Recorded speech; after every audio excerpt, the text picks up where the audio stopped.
এর তো ইলিগাল কি বলতে লাইক নেই, ঠিক আছে। এই সব কর্পোরেশনে চিঠি দেওয়া হয়, পুলিশে থানাতে দিয়ে, লেকিন অ্যাকশন নিয়ে তাই জন্যই পড়েছে ভিতরে। তো ওনার ফ্যামিলি পুরো रमजान फैमिली पूरा चापा पड़े, ठीक है। ओनर बहन के हम लोग बाहर किए तो उनका कंडीशन बहुत ख़राब है, ठीक है। अभी जो बारी वाला है वो पूरा फंसे हुए हैं और 4-5 बच्चा भी फंसा हुआ बगल बिल्डिंग जो बिल्डिंग बना हुआ है। यही কর্পোরেশনের দরকারি সব দেখা, কর্পোরেশনে ভুলে জন্য হচ্ছে। যখন বিল্ডিংটা হচ্ছিল তখন অবজেকশন করা হয়েছিল, আমার মামা বলেছিল যে তোমরা এরকম করে করো না, আমাদের টালি ভাঙছে। তখন ওখানকার লোকেরা কি বললো, আমরা ঠিক করে দেবো। আজ ভেঙে গেছে, কে দেবে গুণগারটা? আমরা মরে তো আমাদের কেউ আত্মীয় মরে তো কে দিত গুণগারটা, বলুন আপনারা। ওকে জিজ্ঞেস করছিলাম যেটা অফিসিয়াল পারমিশন দিয়েছে কিনা, ও বললো না। এগুলো সমস্তই বেআইনি কিছু কিছু হয়। আমি শোকসন্তপ্ত পরিবারের কাছে দুঃখ প্রকাশ করছি এই ধরনের ঘটনা ঘটার জন্য। ইল্লিগাল যে কাজগুলো কেউ যদি করে থাকে তার বিরুদ্ধে অফিসিয়াল অ্যাকশন নেওয়ার জন্য আমি প্রশাসনের কাছে অনুরোধ করব। আর যে পরিবারগুলো আজকে অসহায় হয়ে গেছে তাদের পাশে তো সরকার দাঁড়াবে, এবং ডিজাস্টারে সরকার অলওয়েজ হেল্প করতে পারে, অফিসাররা করে দেবেন। এবং যাদের বাড়িঘরগুলোও ভেঙেছে গরিব লোক, তাদের বাড়িঘরগুলোও অফিসারদের আমি বলবো দেখে নিতে। এই তো গোটা কলকাতাকে এইভাবে অবৈধ নির্মাণের যে টেন্ডার, সেটা তৃণমূল নেতারা দিয়ে রেখেছে। তৃণমূল নেতারা কী করবে? প্রতি স্কোয়ার ফিটে তো তারা পয়সা নেয়। তো প্রতি স্কোয়ার ফিটে যদি আপনি টাকা নেন, আপনার মেরুদণ্ডে জোর থাকবে এর বিরুদ্ধে প্রতিবাদ করার। আজকে ভাঙছে, 30 বছর পর আরও প্রচুর বাড়ি ভাঙবে। এখন একটা দুটো করে ভাঙছে। আপনি উত্তর কলকাতা যান, দক্ষিণ কলকাতা যান, চেতলাতে যান, কোথায় যাবেন? কোন জায়গা নেই যেখানে স্কোয়ার ফিটে কাউন্সিলররা টাকা নেয়নি? প্রত্যেক কাউন্সিলরকে স্কোয়ার ফিট কাউন্সিলর বলা হয়। এক একজন কাউন্সিলরের সম্পত্তি দেখলে মাথা খারাপ হয়ে যাবে। এক কাউন্সিলর তো পিডাব্লিউডির জায়গা দখল করার ধাপা বানিয়ে বসে আছে। জায়গাটাই অবৈধ, সরকারি জায়গা। এই তো কাউন্সিলর তৃণমূল কংগ্রেস। যে ঘটনাটা ঘটেছে অত্যন্ত দুঃখজনক, দুর্ভাগ্যজনক এবং বেদনাদায়ক। আমি মনে করি রাজনীতি করা উচিত নয়, কারণ মানুষের প্রাণের থেকে বেশি গুরুত্বপূর্ণ বা বেশি ইম্পর্টেন্ট আমাদের এই সমাজে আর কিছু নয়। আমি তাই অনুরোধ করব যে রাজনীতি 48 ঘন্টা পরেও হবে।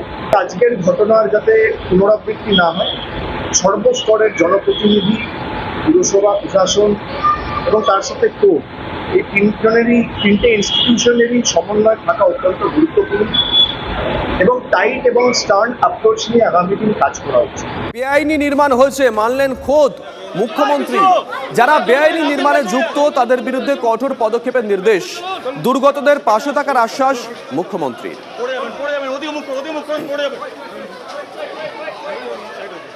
শোকসন্তপ্ত পরিবারের কাছে দুঃখ প্রকাশ করছি এই ধরনের ঘটনা ঘটার জন্য। ইল্লিগাল যে কাজগুলো কেউ যদি করে থাকে তার বিরুদ্ধে অফিসিয়াল অ্যাকশন নেওয়ার জন্য আমি প্রশাসনের কাছে অনুরোধ করব। আর যে পরিবারগুলো আজকে অসহায় হয়ে গেছে তাদের পাশে তো সরকার দাঁড়াবে, এবং ডিজাস্টারে সরকার অলওয়েজ হেল্প করতে পারে, অফিসাররা করে দেবেন। এবং যাদের বাড়িঘরগুলোও ভেঙেছে গরিব লোক, তাদের বাড়িঘরগুলোও অফিসারদের আমি বলবো দেখে নিতে। হঠাৎ করে বহুতল নির্মাণ, পুরসভার অনুমতি ছাড়াই বাড়ির তলা বৃদ্ধির অভিযোগ তার বিরুদ্ধে। এটা লিগ্যাল বাড়ি না, ইললিগাল বাড়ি হচ্ছিল, এবং সেই অনুযায়ী আইন অনুযায়ী যা যা ব্যবস্থা নেওয়া সেটা আমরা নেব। এটা বামফ্রন্ট আমল থেকে, এখন খুব একটা হয় না, কিন্তু বামফ্রন্ট আমল থেকে এটা এখানকার বা আরও কিছু অঞ্চল আছে যেখানে এটা একটা রীতি হয়ে দাঁড়িয়েছে। এখন আমরা ঠিকা টেনেন্সিকে অনেকটা হালকা করেছি। আমরা সব রকম চেষ্টা করি, তারপরে যদি কোন গলিতে কে ইলিগাল করছে এটা আমাদের পক্ষে জানাটা খুব মুশকিল। যদি ধরেও নিই যে বাম আমলে তৈরি হয়েছে, তে বিগত 14 বছর ধরে তো যে বাড়ির থেকে ওরা ট্যাক্স নিয়েছেন, নিশ্চয়ই বাড়িতে ইন্সপেকশন হয়েছে। যদি দেখে থাকে যেটা ইলিগাল হয়ে থাকে স্যাংশনের বিরুদ্ধে, তাহলে কি ঘুমোচ্ছিলেন পুরসভা? না পুরসভার তৎকালীন মেয়র এবং বর্তমান মেয়র তারা টাকা আদায়ের জন্য এদিক ওদিক ঘুরে বেড়াচ্ছিলেন?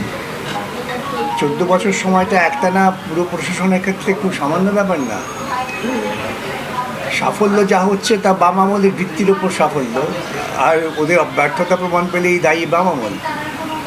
এই ধরনের রাজনৈতিক চিন্তার লোকেদের প্রশাসনে থাকার কোনো অধিকার যে দুর্নীতি হচ্ছে, যেখানে অর্ধেক টাকা দিয়ে দিতে হচ্ছে লোকাল লিডারদেরকে, কাউন্সিলরদেরকে, ফলে কোনো মতে ইট বালি দিয়ে দাঁড় করে দিচ্ছে বাড়ি।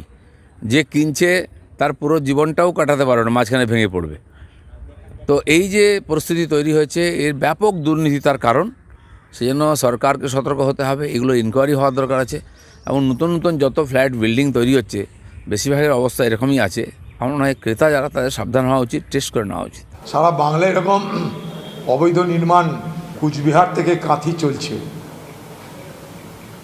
গোটা কলকাতা তো কনক্রিটের জঙ্গলে রূপান্তরিত করেই দিয়েছে।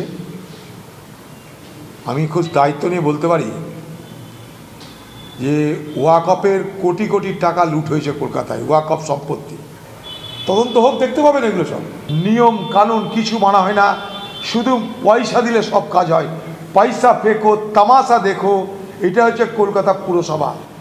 आगे हम लोग ममता दीदी से गुजारिश करता है कि हो सके तो हम लोग को घर मेरा जैसे किया वैसे ठीक करके दे दे। बस अभी हम लोग कहाँ रहेगा दादा बताइए, घर में लोग घुसने नहीं दे रहा है। छोटा बच्चा 5 महीना का मेरा बच्चा, उसको लेके हम घूम रहे हैं। प्रमोटर लोग जो मडियापुर में जो इलीगल बिल्डिंग कर रहा है, 3 तल्ला का ऑप्शन है, 4 तल्ला 5 तल्ला जो दे रहा है गलत है। प्रमोटर से हम लोग बिल्डिंग लिए हैं, पूरा बिल्डिंग हम लोग का झड़ गया है। हम लोग बस चाहते हैं मरम्मत करें, हम लोग को दे दें। और हम लोग को जो ममता दीदी का बस गुजारिश करें, और हम लोग को कुछ नहीं चाहिए। পুলিশ কোনো কমপ্লেন হয়েছে উপরে, কিন্তু কোই অ্যাকশন নেয় না। ঠিক আছে, এইদিকে বিল্ডিংগুলো দেখো এত ইনলিগাল কি বলতে লাইক নেই। ঠিক আছে, এই সব কর্পোরেশনের চিঠি দেওয়া হয়, পুলিশের থানা দিয়ে দিই, লেকিন অ্যাকশন নিয়ে তাই জন্যই পড়েছে বিল্ডিং। কর্পোরেশনের দরকার, এই সব দেখা কর্পোরেশনের ভুলের জন্য হয়েছে।